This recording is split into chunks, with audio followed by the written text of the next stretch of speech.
Mangalyaan 2013 November 5 அன்று India தனது முதல் இடைக்கோள விண்வெளி பயணத்திற்கான மங்கள்யான் விண்கலத்தை வெற்றிகரமாக ஏவியது. 2008ஆம் ஆண்டு சந்திராயன் 1 திட்டத்தின் வெற்றிக்கு பிறகு இந்தியா மற்றொரு பெரிய இலக்கை நோக்கி பயணிக்க முடிவு செய்தது. அந்த இலக்கு செவ்வாய்க்கோள் என நிர்ணயம் செய்யப்பட்டது.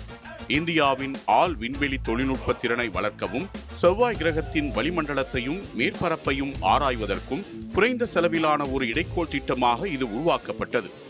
செவ்வாய்க்கோளின் சுற்றுப்பாதையில் விண்கலத்தை செலுத்தும் திறனை பெறுவதும், நீண்ட தூர தொடர்பு மற்றும் வழிகாட்டல் தொழில்நுட்பங்களை பரிசோதிப்பதும் இத்திட்டத்தின் முக்கிய அம்சங்களாக இருந்தன. செவ்வாயின் வளிமண்டலத்தில் உள்ள மீத்தேன் வாயுவை கண்டறிதல், செவ்வாயின் மேற்பரப்பு அம்சங்கள், காலநிலை மற்றும் புவியியல் அமைப்புகளை ஆய்வு செய்தல் போன்றவை இந்திய விண்வெளி ஆராய்ச்சியை அடுத்த கட்டத்திற்கு எடுத்துச் செல்லும் முயற்சிகளாக இருந்தன. சுமார் 450 கோடி ரூபாய் செலவில் இந்த திட்டத்தை நிறைவேற்ற முடிவு செய்யப்பட்டது. இது மற்ற நாடுகளின் திட்டங்களுடன் ஒப்பிடும்போது மிகவும் குறைவான தொகையாகும். இதற்கேற்ப திட்டமிட்டு இந்திய விஞ்ஞானிகள் மங்கள்யான் என்ற விண்கலத்தை உருவாக்கினர். 2013 நவம்பர் 5 அன்று ஸ்ரீஹரிகோட்டாவிலிருந்து PSLV C-25 ராக்கெட் மூலம் மங்கள்யான் வெற்றிகரமாக விண்ணில் ஏவப்பட்டது. இந்திய விண்வெளி ஆராய்ச்சி மையத்தின் கட்டுப்பாட்டில் திட்டமிட்டபடி பயணித்த மங்கள்யான் 2014 செப்டம்பர் 24 அன்று செவ்வாய் சுற்றுப்பாதையில் நுழைந்தது.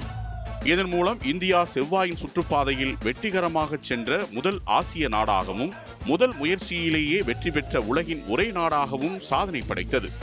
மங்கள்யானின் வெற்றி இந்தியாவை உலக விண்வெளி ஆராய்ச்சி துறையில் முன்னணியில் நிறுத்தியது. இந்தியாவின் தொழில்நுட்ப திறமையையும் குறைந்த செலவில் பெரிய சாதனைகளை உருவாக்கும் திறனையும் மங்கள்யான் உலகிற்கு எடுத்துக்காட்டியது.